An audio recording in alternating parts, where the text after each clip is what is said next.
Welcome to another InWheelTime podcast.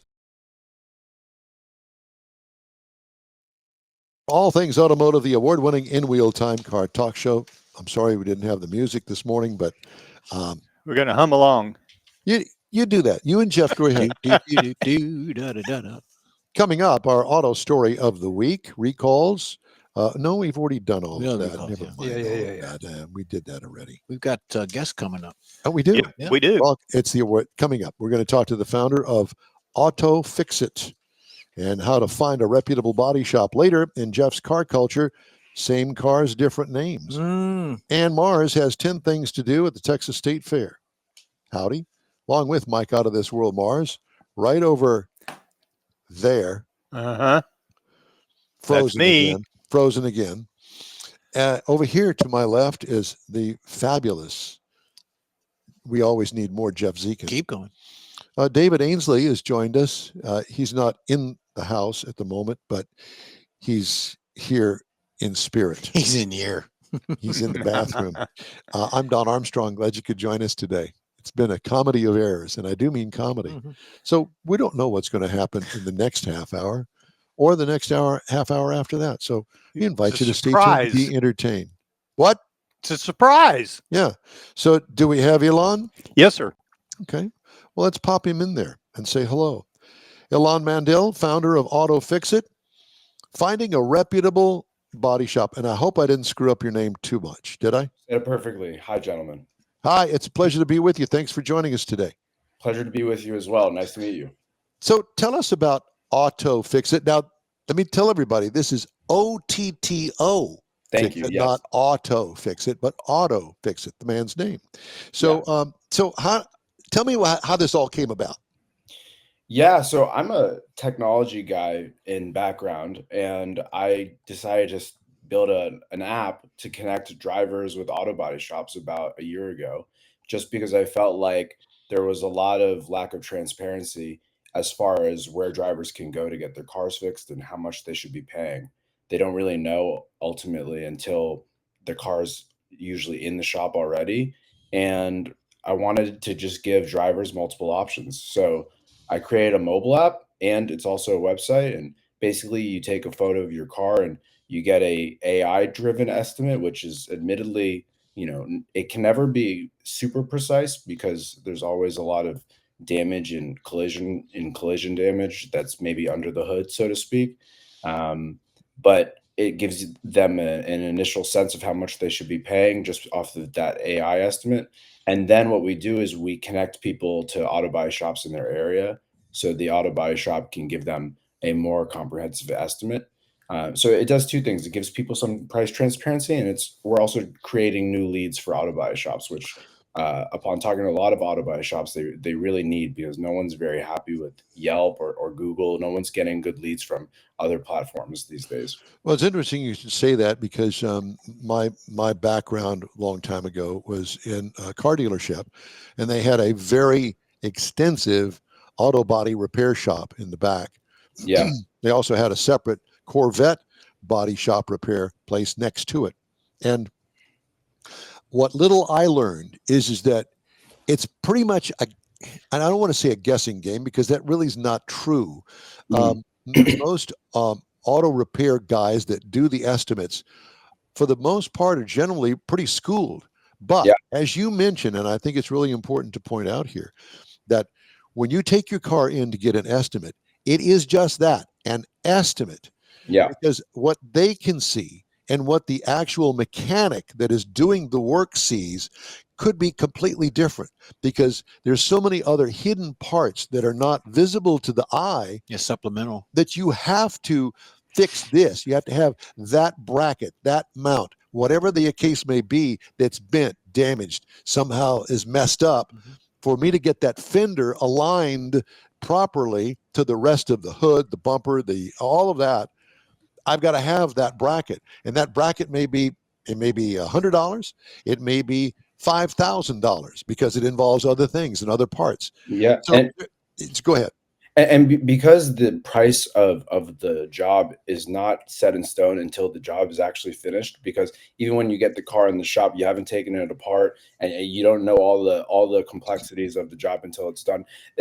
There's no real harm, in my opinion, in giving a person an initial estimate off of a photo, given the fact that it's going to change anyways. And the real problem here is just the fact that nobody, or at least the average person who's not a car enthusiast, has even a shadow of a understanding of how much they probably should be paying going in. And so what we're doing is we're saying, okay, you have, let's say, a dent on the back panel above your wheel. Like, that's probably going to cost you somewhere in the range of $1,500 to $2,000.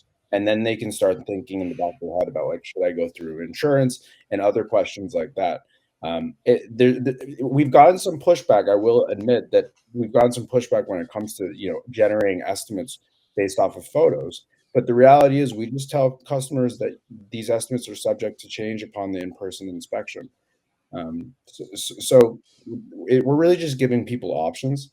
And the other thing I'll just quickly note is, there shops labor rates are very different, and so what we're seeing is that we are providing people with recommendations to reputable shops that where the prices change somewhat significantly. And so, depending on the person's car, or what quality of repair they're really looking for, are they only looking for OEM parts, or are they okay with just certified aftermarket parts?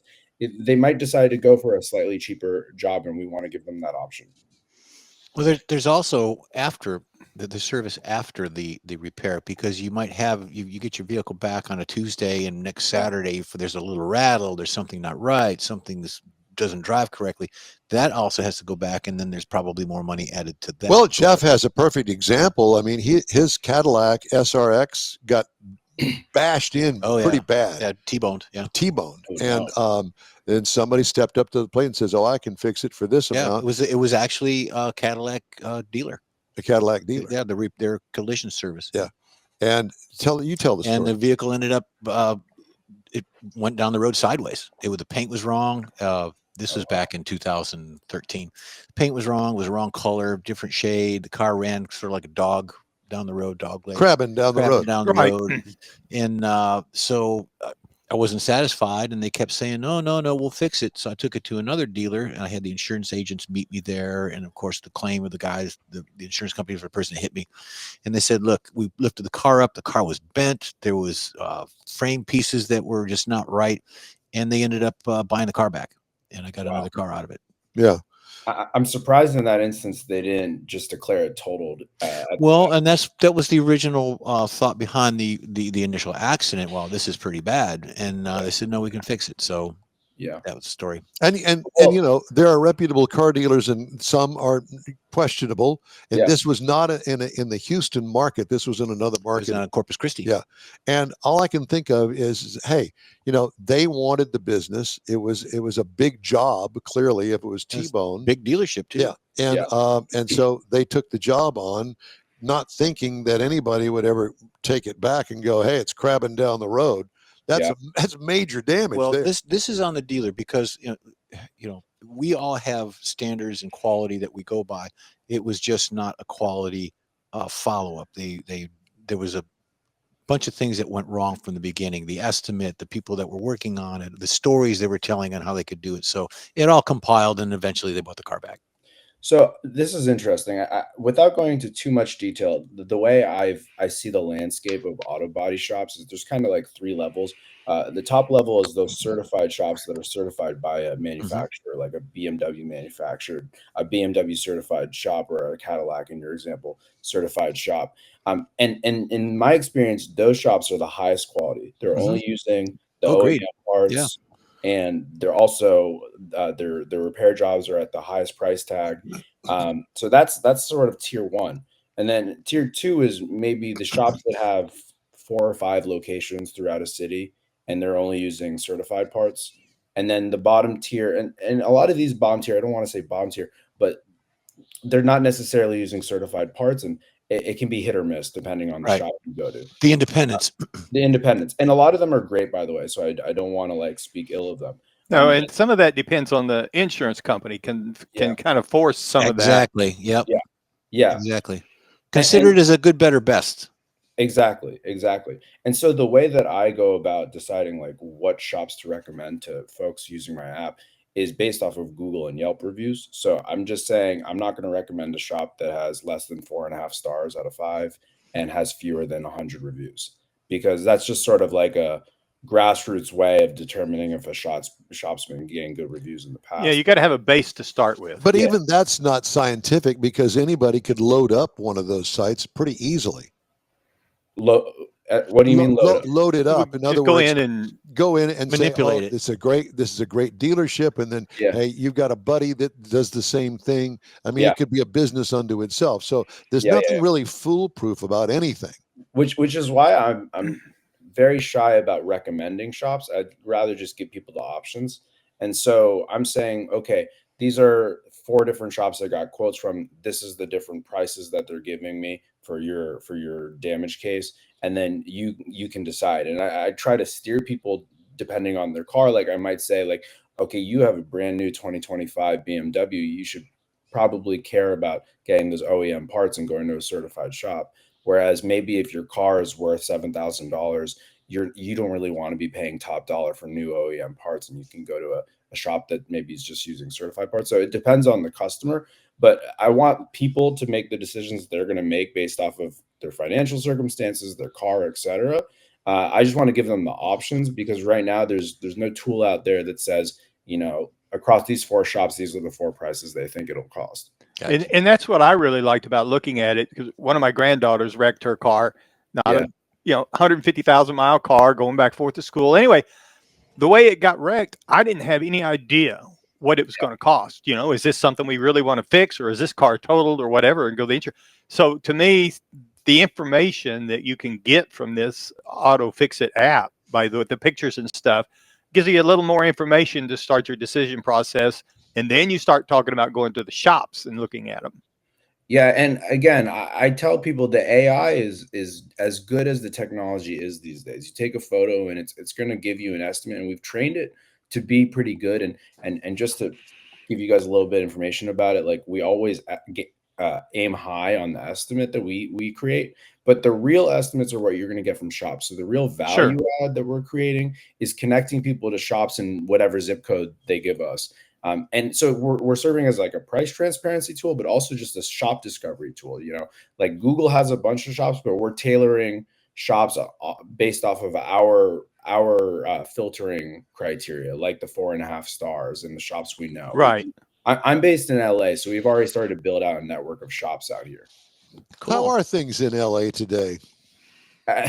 So when it comes to the auto body market, I've talked to nearly 100. It's jacked up. Is that what you're going to tell me? Well, prices are all over the place. So as far as jacked up, the prices are all over the place. But when it comes to the shop owners, they're all telling me that it's a drought right now. No one's getting customers. It's really tough out there. And then I asked them why, and they're saying, well, we think it's a combination of inflation and tariffs. Tariffs are making their costs higher, and inflation is making people have less money in their pockets. But I'm getting a lot of positive reception to my app on the supply side, on the shop side, just because everyone's needing new customer inflow. They just don't know where to go. Yeah, it's just tough out here. And again, like people have said that in the auto buy industry have said very, to be honest, bad things about Yelp and Google. Everyone's sort of like 50-50 on, just indifferent. Like Yelp, though, I mean, they're paying and they're not getting any quality leads. Yelp and Google are providing people leads, providing shops leads for people that might not even have car damage in the first place. So it's like, why are they paying for those leads? And I would think the businesses would like your app to the point, in my mind, a customer comes in, they've been on your app, they've got an idea that this is, your AI says this is a $7,000 repair. Yeah. He looks at it and he says, okay, it's really a 10. It's a whole lot easier to explain going from 7 to 10 because of buried sensors, things that the AI can't see, than it is to go from, if they come in thinking, well, this is only going to be $1,500 and now it's 10. So to me, I think it would help them help them deal with their customer a little bit better too. Yeah, though I will admit, I would prefer that we tell them 10 and then the shop tells them 7. Well, yeah. And so what we've ended up programming is for our technology to always guess high. and also to create a range. So the ranges that we're putting, depending on the base number, might be as much as like $1,000 or $500 in each direction, just because it's impossible to be certain. But Sure. we would much rather tell a customer it's going to be $3,000 just to set expectations, and then have shops come in at around $1,900. Ilan, Oh, that'd be great. Is it OttoFixIt, OTTO Fixit, FIXIT.com? That's the website, and from our website you can download the app. Cool. Got it. Very good. Well, this is great information, and hey, best of luck to you. It sounds like you got a hit on your hands, so let's see how it works out. Heck, I might be going down the street over here and find out that I've been referred by OttoFixIt. Thank you, guys. I appreciate the time. No Thank problem. you. We Have a appreciate good one. you. Yeah. Hey, just ahead, Jeff's Car Culture, and this week it's same car, different names. Oh, yeah. Plus, Mr. Mars has 10 things to do at the State Fair. Is that open next weekend? It's open right now. Yeah, I think County it's Fair's- this Thursday. Yeah, County Fair's open coming- now. The county fair is this Fort Bend weekend. County, yeah. But we're talking about The big state fair. Big State pig. Fair Up in Dallas. the Big D. All right. That's coming up. 10 things to do at the State Fair this year. After this quick break here on the InWheelTime Car Talk Show. Stay with us. The Tex-Mex dining experience is defined by Lupi Tortilla, your destination for Texas's best beef fajitas and frozen margaritas. Since 1983, Lupi Tortilla has served authentic and time-tested recipes made with the freshest ingredients. Atmosphere is part of the award-winning experience at Lupi Tortilla, all developed in a little house near Highway 6 and I-10 in West Houston. Visit any of the Lupi Tortillas and you'll see the same attention to detail in each and every location. Start your Lupi experience with queso flammeado and guacamole, along with a classic frozen margarita. Dine on famous Lupi beef and chicken fajitas, or pepper shrimp brochette, or a fish or vegetarian entree, and finish with a scrumptious flan for dessert. Find Lupi Tortilla in Houston, College Station, Beaumont, Austin, San Antonio, and Dallas-Fort Worth. There's a Texas location near you. The recipes are authentic and time-tested. The ingredients always fresh. Lupi Tortilla, he's pretty good. Time to fire up those engines and pay tribute to the folks who make freedom possible. Bastrop's own Heroes in Hot Rods is rolling in for Veterans Day weekend. Friday night, downtown cruise. Saturday, 400 of the coolest rides in Texas. Proceeds help veterans, shelters, food pantries, and scholarships. Sponsored by Craig's Jewelry. November 7th and 8th, Main Street, Bastrop. Don't miss it.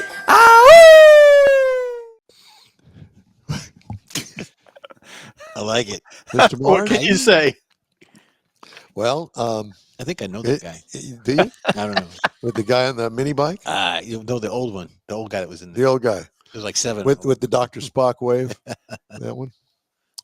Hey, thanks for being with us today. InWheelTime invites you to join us 10 to noon Central Time every Saturday for our live show about all things automotive Mhm. and personal behavioral suggestions.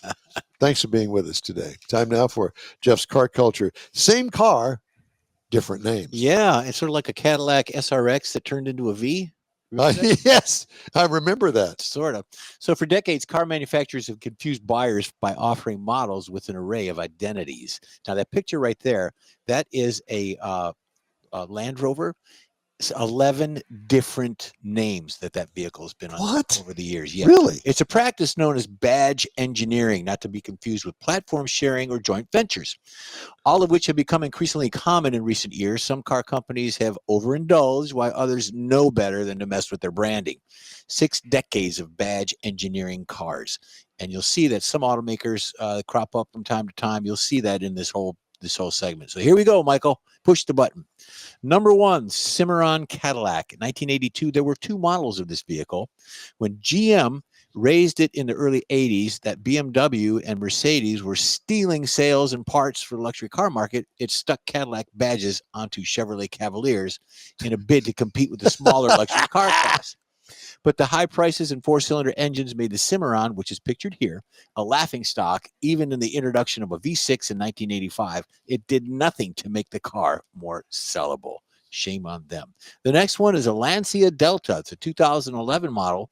There were two. Wait, that's a two models. Yeah. Wait, that's a Chrysler. When Fiat merged with Chrysler, it proved how shameless it could be with its abuse of brands. First, we got the Lancia Delta. Then we got the Lancia Ypsilon, rebadged as a Chrysler for the UK, sort of like a menage de trois. Oh my God! For the UK market, hopelessly ambitious premium pricing, and the Chrysler 200, which is pictured here, and Grand Voyager were rebadged as Lancias. The former sold as the Flavia and was notably unsuccessful. The Flavia Lancia, I guess. It had something to do with verbs. There you go. Speaking of menage de trois, check this one out. 3, Volkswagen, 2011. There were 3 models. Now check this out. The Volkswagen Group rules the roost when it comes to rebadging. It's first generation of the MQB platform, fueled 15 different models, but sometimes we get the same car wearing different badges instead, with no attempt to separate them, which is why Volkswagen, pictured on the right, the right bottom one, also came up virtually identical to the Seat My, which is pictured center, and the Skoda Citgo, which is pictured left. Most global markets apart from North America. So they weren't sold here, but they were in other places. Skoda. It's a Skoda. Isn't that a Swedish company? I think it's like a vodka drink, isn't it? Oh, that's it. Could be. Yeah. The Hillman Avenger in 1970. There were 6 models of this bad boy. Britain's Roost Group. Look at the was family. Added again in the rear-wheel drive family car that arrived in 1970. Originally sold as the Hillman Avenger, there was also the Talbot, the Sunbeam, and the Dodge versions of it, while in the U.S. it sold as a Plymouth Cricket, which is pictured there. In Argentina, it was sold as a Volkswagen. Wait a minute. Plymouth Cricket. Plymouth Cricket. I remember that. What year? 80s, 70s, in the 70s. 70s. Yeah, and then of course now they rebadged it into a Volkswagen. I think that's a 72. The plate on it is 72. Yeah, okay. Pretty close. Michael, the next one's a Chevy Captiva. It's a sport model and is in 2006, and there were 7 versions of this. 7, of course. General Motors gave this car a different identity all over the world. Australia got it as a Holden Captiva, and in the UK it was a Vauxhall Antera. Vauxhall. While elsewhere in Europe it was the Opel Antera. Sold as the Saturn Vue in North America. In South America, it was the Chevrolet Captiva, which is pictured here. And in South Korea, it was the Daewoo Windstorm Max. Daewoo. Now, there's a big name in automotive history. Say that fast 5 times. Michael, the last one we got for you, buddy, is the Suzuki Vitara. 4 models of this, depending on the markets in the Vitara, which is pictured here, was sold as a Suzuki Sidekick. Chevrolet did it as a Tracker and the Geo Tracker. GM's Geo brand from 89 to 2016 consisted entirely of rebadging cars made by other companies. The Prism was really a Toyota Sprinter. Look at that. That's right in front of a renamed Cracker Barrel. Exactly. It was a Toyota Sprinter. The Storm was an Isuzu Pulse. Chiquito. And the Spectrum was an Isuzu iMark. And the Metro, as we all see, was rebadged as a what? Suzuki Swift. Hey, Mars, what was the name could be of the that? Swifty. Yeah. Mars, what was the name of that car that you had last hour? That car that you talked about that we all the Tata car? The Tata, yeah. Yeah, but what was it? What was the name of it that you called it? Oh, no, that was the Ford Aspire. Aspire. Yeah. Aspire. You called it Aspire. Aspire got my East Texas twang in there. From the Tata Motor Company, the Aspire. Made by Taco Bell. Oh, my God. There you go. Rebadged, renamed. Okay. It's time now for Mr. Mars Driving Destinations 10 things to do at the State Fair of Texas. Yes, sir. Let me get right back over here. And I think that you just need to concentrate on putting all this stuff up. Just not even paying any attention to us. Well, I don't. Did I start? I'm sorry. No, you didn't. You've never started paying attention to us. Nice. Yeah. So this week, Texas State Fair started, so we're going to take a quick look at 10. There's lots of things to do, but there's 10 things you need to be sure and do. Big Tex towers more than 50 feet. It greets everybody coming into the fairgrounds. That's the one that burned up. Yes, he did. Fire a couple years ago. He's got a much darker tan now, but he's been greeting fairgoers since 1952. He's got Aspire. Then, and of course, if you're there, one of the things that you got to do is the annual fried food competition. Now, not good food, fried food, no matter what. And they also have some sip or drink entries this year. You can taste all the finalists, cast your Is own that opinions. a pickle with what is that? A pickle with cereal on it, or is It's that that sprinkles? Mexican like a corn? I don't No, it's know. a It talks pickle. about Pickle, but they roll it in. a bacon deviled egg sliders, deep fried deli tacos. I'm not. I think that's a banana, isn't it? No, it looks like No, I don't know. Didn't ask. Going on the Texas Ferris wheel. Now this thing is 212 feet tall, so it's not necessarily for me. yeah, for people that don't want to get up high, but you can get some really panoramic views of Dallas itself on a good clear night, as well as Fair Park. There's 44 gondolas, so they can carry a lot of people, and they really light it up at night. Now, moving on to, speaking of rides, the Midway rides and games. There are over 70 rides down on the Midway, from kid rides up to the more adult type rides that kids can't get on, like the 500-foot top of Texas Tower. There's the 1914 Denzel Carousel, and they've also added Denzel Washington, no doubt. Could be. They have the 177-foot portable swing tower. That'll give you some serious aerial thrills, I believe. But here's one. Now, Don, this is for you. Is this an Aspire? No. This is inside the Creative Arts Building. Visitors will find displays of fine arts, photography, quilting, home, and the world-famous butter sculptures. Now, this is a historical tradition, and you can get all these things right here. This is just 4 examples of butter sculptures, including the Marilyn Monroe. Look, there's Jeff over there on the lower right-hand side. There you go. Yeah. With my mullet.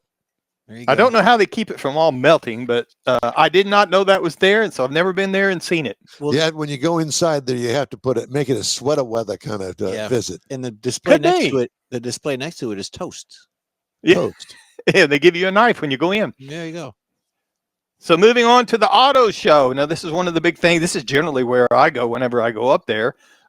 So they've got all kinds of cars haven't been in here. seen there in years. Beside the point. When I have been, but you can go through and you got vehicles on the outside, on the inside. They've actually got a few places that you can actually drive them around some tracks. Look, it's got an Aspire right there in the middle. Right there in the orange one, right there in the middle. Yeah. Then if you want some other things that are a little more active, you can also go to the rodeo. They got daily livestock shows, judging, full rodeos with bull riding, barrel racing, and roping events. Got 4-H and FFA participants, so you can go through all the barns and do the rodeos in the evening under the lights. And another one I did not know was there. They actually have Lagoon Park, and this was not there the last time I was there for sure. This is part of their family-friendly attractions. Their animatronic dinosaur exhibits and interactive shows. Puts it in a lagoon setting to make it more realistic. Then if you're interested in stuff that's more sports, because they are right there by the football stadium, they have the women's soccer championship there. They have the State Fair Classic, which is an HBCU football game between Prairie View A&M and Grambling inside the Cotton Bowl. And, of course, the big one, the Red River rivalry, where Texas and Oklahoma play, which I believe is going on today. And, of course, they have, again, back to the rodeo stuff.